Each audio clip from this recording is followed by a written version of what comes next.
Salt and Sacrifice is a sequel to Salt and Sanctuary. It is a Dark Souls-inspired game that the Souls fans adore. With Salt and Sacrifice just coming out in May of 2022, it means another Souls game to conquer for both the fans and new players. But before you jump right in on this gem of a game, here are 5 things to know before you play Salt and Sacrifice. Salt and Sacrifice is a side-scrolling RPG. With Dark Souls being its predecessor, you know that Salt and Sacrifice will be a challenging game. What makes it more of a unique challenge, however, is that you have to get used to fighting the enemies as a side-scroller. You can jump, you can drop down from ledges, and most importantly, you can dodge roll to avoid attacks. You will need to use every available spacing to outwit your opponent and claim its head as the victor. So be passive, be aggressive, and do whatever it takes to vanquish your opponents. Recovery items does not refresh by itself. Another thing you need to know is that unlike in the other Souls games, the recovery flask, or in Salt and Sacrifice, your Hearten Flask does not recover for free upon visiting a bonfire. When you rest on what seems to be an obelisk, you will need to have a crafting material to regain your used Hearten Flask. In this case, you will need a Valley Herb. Now, as it is just the beginning of the game, I am not sure if it will come plentiful as you progress the story. So just keep this in mind before you just keep chugging your Hearten Flask. Use them wisely.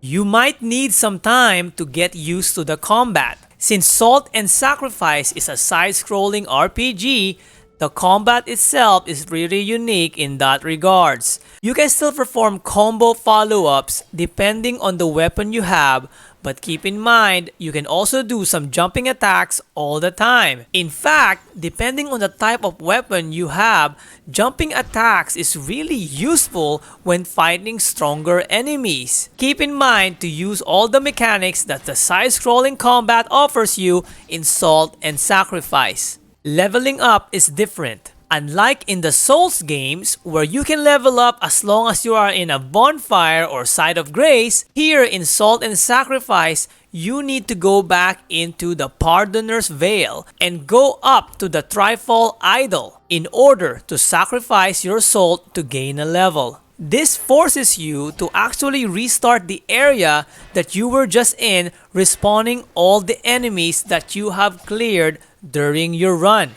Last thing you need to know is that equipping weapons are skill specific. After you sacrifice your salt and gain a level, you will then receive a Star Stone. The Star Stone varies upon your level. Ultimately, you need these stones in order to gain skills and unlock weapons that you can wield in the world of Salt and Sacrifice. And that's it, everyone. These are the 5 things to know before you play Salt and Sacrifice. This game will be one of the year's best games that comes out in 2022.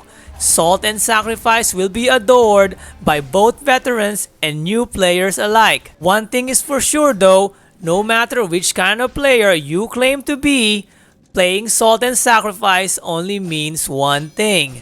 You will get obliterated. Please give a like and do not forget to subscribe for more tutorial and epic videos. As always, please be epic, stay epic, you are epic. This is iPhone Host, your source for everything gaming. Thank you very much.